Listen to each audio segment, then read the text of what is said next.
pagode, o meu paraíso, agora nem reza, nem bezedeira. Meus amigos, sejam bem-vindos a mais uma edição no Cantinho com Heloísa e Bailão sem censura. E hoje, gente, nós temos a presença aqui de uma grande amiga, que é uma pessoa alegre, extrovertida. Nossa, ela põe todo mundo pra cima, não só pela sua boa energia, mas também por causa da... Ela cozinha, que é uma beleza, meu Deus, e agrega todos os amigos na casa dela, e que isso é muito real. A Eliana Arp, a Lili, prazer, querida, mais uma vez! Mais uma vez, né? Mais uma vez que eu disse, não no Cantinho. Antes, quando eu tinha o programa Samba de Quintal, a Eliana participou de 2 programas, mostrando... Vocês podem entrar no site do Samba de Quintal, www.sambadequintal.nl, entrar ali no Culinária e vocês podem ver lá a Eliana mostrando com cachaça, vários drinks, e também tem ela mostrando ali a muqueca da Bahia. Gente, a Eliana é uma baiana arretada. Eliana, quantos anos aqui na Holanda? Mais de 25. Nossa, é pouquinho, gente. Mais de 25, pouquinho. Passou rápido, eu nem senti. É, né? Foi muito rápido. Às vezes eu me surpreendo, eu digo, meu Deus. Mas estão aí, né? Firme e forte, sempre. Pois é. Batucando. Agora a pergunta. Eu até sei a resposta. Como você veio pra Holanda? É o amor! Eu acho que eu vou responder diferente. Eu não vim pra Holanda por causa do amor. O amor foi me buscar na Bahia. Eita. E ele me trouxe pra Holanda. O amor me encontrou na Bahia e eu voltei com o marido pra Holanda. Então acho que acabou sendo, eu vim acompanhar meu marido, né? Eu me casei no Brasil, 25 anos atrás. Eu conheci um holandês, ateu, numa igreja, uma coisa assim bem... Só acontece comigo essas coisas, né? Na Bahia. Ele era ateu à toa. Eu sempre falo, você era à toa. Ele estava à toa na vida e me conheceu na igreja. Eu tive que ir para a igreja toda bonitinha, porque minha mãe não podia ir a uma reunião que tinha na igreja. Meus pais são muito católicos. Eu nasci numa cidadezinha de peregrinação, acho que é a 2ª maior do Brasil, Bom Jesus da Lapa. E eu fui representar a minha mãe, que é um ex-aluno dela, que era padre, estava completando 10 anos de sacerdócio, e ele ia receber um título lá nessa coisa da hierarquia da Igreja Católica, e a minha mãe falou, filha, eu não posso ir, e aquela coisa, né, do interior, nasci no interior, você vai representar a família. E eu cheguei, encontrei a peça lá, aquele homem enorme com o cabelo no meio das costas, falei, ele foi a turismo? Ele era turista e o padre era amigo de 2 amigos dele, eles estavam juntos. E ele é Deus! Deus! E ele foi parar na igreja, me conheceu na igreja. Tanto que quando ele se casou comigo, ele teve que batizar, crismar, fazer primeiro... Fez tudo para casar comigo. E ele falou com o padre, ele disse que olhou para mim e falou, eu vou casar com ela, olha que coisa mais barata. Eu falei, que cantada barata! E o padre explicou, né, como é que funcionava na Bahia. Você tem que pedir a família dela, aquela coisa. E eu tava bem, não tava nem aí, eu era novinha, tinha 20 anos, 20 e poucos anos, e eu falei que não, esse homem vai querer... E bem naquela época, tráfico de mulheres, e começou já daquela época. Falei, não, você mora onde? E com o dicionário na mão, e eu falava um pouco de inglês. Eu falei, não, eu moro muito longe, eu nasci na Bahia, mas eu moro 700 quilômetros, eu nasci 700 quilômetros de Salvador, numa cidade, em Bom Jesus da Lapa. E aí, eu falei com ele, soltei uma mentira, assim, meio que cabeluda, né? Eu falei, eu vou me embora já, não vou ficar aqui muito tempo. E ele falou, tá, mas você me dá seu endereço, quem sabe um dia, se você for à Holanda. Eu falei, tá bom. Dei o endereço pra ele, fiquei bem na minha lá em Salvador. Quando foi à noite, a minha mãe me ligou e falou assim, tem um gringo aqui na porta de casa. Eu falei, um gringo? Como assim? Ela falou, tem um moço aqui, um moço alto, grandão, do cabelão, do olho azul. E eu falei, creio. Falei, meu Deus do céu, o que aconteceu? A minha mãe falou, já pra casa, negrinha. Aquela coisa bem baiana, né? Eu falei, mas como? Eu tenho que esperar era um ônibus que ia só pra minha cidade, Novo Horizonte, horroroso. Aí eu fui, quando eu cheguei lá, ele estava sentado com a minha avó, conversando, com o dicionário na mão. Eu digo, meu Deus, a minha avó, soltando o beabá da baiana em cima dele. E aí ele falou pra minha avó que ia casar comigo. A minha avó falou, mas como assim? Você vai levar minha neta embora? Não é assim não, tá pensando o quê? Aí ele foi visitar o Brasil e sempre voltava, e em 3 meses nós nos casamos. E tá aqui 25 anos. E aí nós viemos pra cá. E naquela época, como é que era em questão pra você aprender a língua? Era assim, no tapa, de rua, ou você tinha escola? Olha, como é que presta era? atenção, eu sou uma pessoa muito druk, né? Como dizem os holandeses, eu sou muito agitada. Acho que se eu tivesse nascido na Holanda, eles iam me dar com certeza remédio de ADHD, porque eu sou muito agitada. E eu cheguei à Holanda e fui morar no centro de Amsterdã, e eu ficava agoniada, aquelas casas marrons, com aquelas janelas fechadas, eu ficava louca. Eu abria a janela, colocava uma bandeira, eu falei, de aparecer um cristão aqui, não é possível. E às vezes passavam brasileiros aí, falava Brasil, aí eu botava a cabeça na janela. E eu tinha uma vizinha, a única vizinha, eu morava nessas casas marrons com as escadas assim, e tinha uma vizinha muito esquisita, a senhora Priu. E um dia eu fiz um bolo e falei, eu vou lá, né? Eu vou lá fazer a lei da boa vizinhança, aquela coisa, quem sabe. Me abriu a porta uma mulher que eu quase caí pela escada abaixo. Ela parecia, sabe aquelas bruxas de conto de fada, assim, bem cavernosa? Eu olhei assim, com o bolo na mão, ela falou, yeah! Eu falei, I'm sorry, eu não saiu nada. Ela falou bem assim, speak the Nederlands? Eu falei, I'm sorry, I speak English.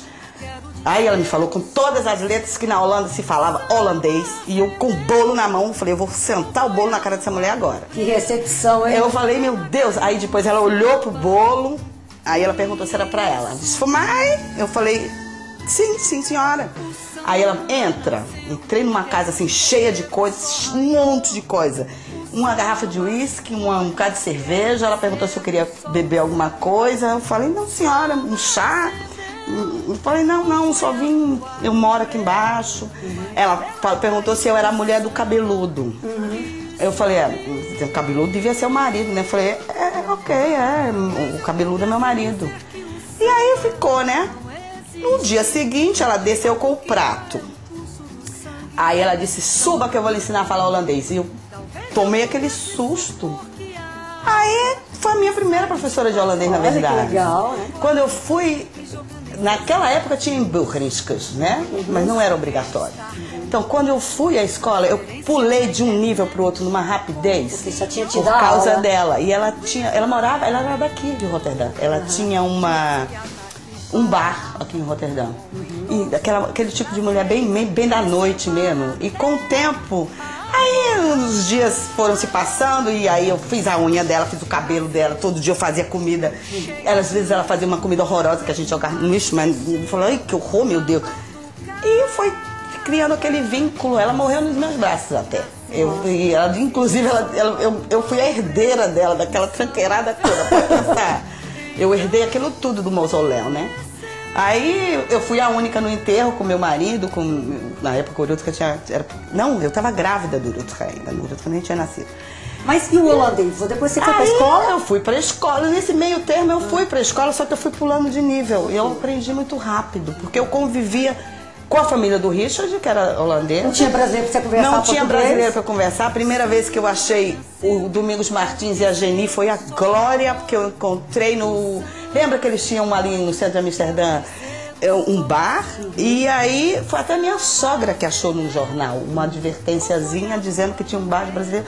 Então dali foi o meu primeiro contato com brasileiro, mas... Aliás, eu era vizinha da filha do Brizola. A Neuzinha morava perto da minha casa, mas ela quase não falava muito com ninguém, de vez em quando só ouvia alguma coisa, oi.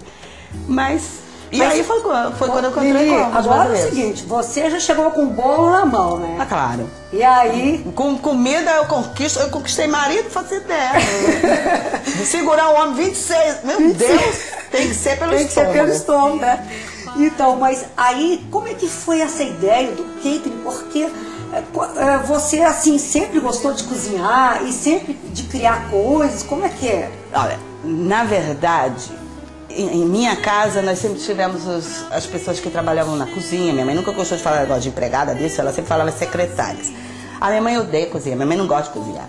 Se possível, ela come qualquer coisa que esteja frio ou quente. E ela sempre é preocupada com a linha. Minha mãe é toda magrinha. Se olhar minha mãe e do lado dela, vai ser assim, uma coisa assim enorme de um lado da outra. E a minha mãe, quando eu chego lá, eu fico magrinha no instante, né? Porque tudo dela é desnatado, não sei o que, coisa horrorosa. Meu pai já era mais cheinho, meu pai gostava de comer. Meu pai era assim, faz churrasco, faz isso, faz aquilo, pegava comida, ia no mercado, naquelas feiras livres. Seu pai que incentivou. Meu pai me incentivava e minha mãe tinha uma amiga de infância que era a minha madrinha Daci, e ela era aquela senhora que fazia os bolos de casamento, ela cuidava de toda essa parte. E minha madrinha também era enfermeira, e a minha avó. A minha avó com cebola, um alho, um beijo de alho, ela fazia um banquete. E foi aí que você teve essa ideia? Essa foi a minha participação em casa com a culinária, que fora disso, a minha mãe era professora, diretora de escola, se preocupava com a outra parte, e como no Brasil os avós moram em casa com a gente, né, minha avó cuidava mais da educação de casa. E a comida também, feita pela moça, pela secretária, pela cozinheira. Eu me lembro quando eu era pequena, tinha um cozinheiro na minha casa. E ele dizia assim, Dona Solange, tira assim a asinha da minha cozinha, que ela fica me perturbando. Eu ficava o dia inteiro. Você sempre teve essa fissura, sempre. Essa coisa, fascinação pela A minha mãe sempre comida, diz, eu né? não sei de que essa menina puxou, não sei como ela não entende, porque ela não é. Às vezes eu tô fazendo alguma coisa em casa, eu boto o computador e falo, mãe, ela não quero nem saber. Não me mostra que eu não quero saber. E como que foi essa ideia de você começar a trabalhar na Holanda com a comida mesmo? Com a comida, aliás, começou com a caipirinha. Eu frequentava um bar muito próximo à minha casa no centro. Eu fui morar ali entre o Dan e o New Market, na Outskans. Ficava precisamente no meio, entre um e outro, do Red Light. Eu fascinada com aquela coisa, aquela mulher tudo pelada na vitrine. E eu vi que tinha brasileira ali. E às vezes eu passava e elas passavam também, acho que provavelmente caminho de casa, elas viam a bandeira brasileira. E um dia um homem perguntou se eu não queria fazer comida para elas. Falei, aí pronto. Foi aí que você começou? Aí começou, era todo dia as meninas do prazer estavam lá em casa comendo. Mas depois, aí você montou também. Aí eu criei o Caipirinha Clube. O Caipirinha Clube foi o meu marido. Meu pai mostrou ao meu marido a coisa da boa cachaça, a cultura da cana-de-açúcar, e ele sempre levava o meu marido Richard para experimentar uma boa cachaça. Então não dê cachaça ruim para meu marido, porque ele sabe na hora que não presta. E através disso eu sempre tinha uma garrafa de cachaça em casa, e a dona desse bar, do Cotton Club, um dia me perguntou se eu sabia fazer um drink brasileiro ali, cacaça. Ela falava cacaça, eu, meu Deus, o que você quer falar? Eu disse caipirinha. Ela, isso, mas é feito com cachaça. Isso. E aí começamos assim, eu ia para trás do bar, depois uma outra amiga também, estava sempre atrás dos botecos, atrás do bar fazendo caipirinha. Nessa época eu trabalhava com viagens. Era uma agência de viagem que tinha ali no Mercado das Flores, perto da Varig, ainda tinha a Varig nessa época. E eu trabalhei ali um tempo. E eu fiquei grávida do Rutger. Aí eu falei, não, eu vou cuidar do meu filho, porque sempre teve aquela coisa de creche é muito caro, botar menino em creche. E meu marido falou, quer saber de uma coisa? Vamos fazer em casa, vou tomar conta do moleque em casa. E eu fiquei... Você viu isso como uma solução? Eu fiquei em casa, foi isso. Eu fiquei em casa cuidando do filho, mas aí eu começou a me faltar alguma coisa. Eu sempre gostei muito de trabalhar, eu sempre gostei de fazer alguma coisa. Ficar parada comigo era assim, um terror. Então eu criava aulas de culinária com as crianças do bairro, junto com meu filho. Eu tenho fotos do meu filho hoje, é excelente, com meu filho cozinha tudo, ele sabe cozinhar tudo. O Rutger é assim, prendadíssimo. O que eu adotei é meio, não gosto de fazer nada, não gosto nem de comer, né? Mas o Rutger não. E daí eu tive aquela coisa que eles hoje chamam de reintegratie-traject. Eu falei, eu quero voltar a trabalhar. Quando o Rutger estava com 2 anos e meio, eu falei, eu quero voltar a trabalhar. Mas aí eu tinha que me inscrever nesse projeto. Eu me inscrevi no projeto e abri o Caipirinha Clube. Deixa eu te falar, nosso tempo está quase acabando. Por isso que nós vamos correr. Senão a gente vai saber sobre você. A Lili é baiana. Como que apareceu? Vamos resumir. A baiana é uma outra história. Do lado da família do meu pai, tinha umas tias dele que moravam no Alto do Gantuá. E aquele batuque de candomblé me fascinava sempre, me fascina até hoje. A família católica e do outro lado tinha essa coisa. E eu sempre via uma menininha lá no Gantuá e aquelas baianas, aquelas mulheres vestidas com aquelas roupas. Eu falei, um dia eu vou ter uma roupa dessa. Mas eu me casei e vim embora. Um dia veio um desses primos do meu pai me fazer uma visita aqui na Holanda. Ele trabalhava com petróleo, no estado, Ezequiel. E ele falou, prima, eu vou te trazer uma roupa de baiana, eu vou te mandar fazer uma roupa de baiana. E ele mandou fazer essa roupa no Gantuá. Essa roupa foi feita lá, cruzada a roupa, ela até é carregadíssima de axé. A roupa é lindíssima, ela é feita com rechilê, foi feita à mão pelas mulheres. E aí foi que você hoje utiliza essa roupa também para eventos. Eu até me deu a roupa e era muito chato, né? Deixar aquela roupa maravilhosa sem utilidade. E ela acho que ficava pedindo. A primeira vez que eu vesti foi quando a Simone Pedrosa, uma coisa assim, uma fotógrafa brasileira, fez uma foto minha pra Antiga Papagaio. Lembra aquela revista? Lili, vou cortar você, filho, porque senão, minha filha, nós vamos ficar aqui até amanhã. E o nosso tempo tá acabando. Vamos falar, as pessoas pra te encontrar. Gente, olha que delícia aqui. Ela tem, você faz vários tipos de salgadinhos. Que mais? Comida Fala baiana. aí. Não, a minha especialidade é comida baiana. Olha aqui que delícia. Essa não é uma especialidade da comida baiana, mas você faz salgados. Salgados em geral, né? Pra você que quer a sua festa, que quer... Também você faz... O que mais? Conta um pouquinho assim, rapidinho. Tudo na culinária. A culinária brasileira em si. Todos os pratos da culinária brasileira. Eu já testei, eu já fiz.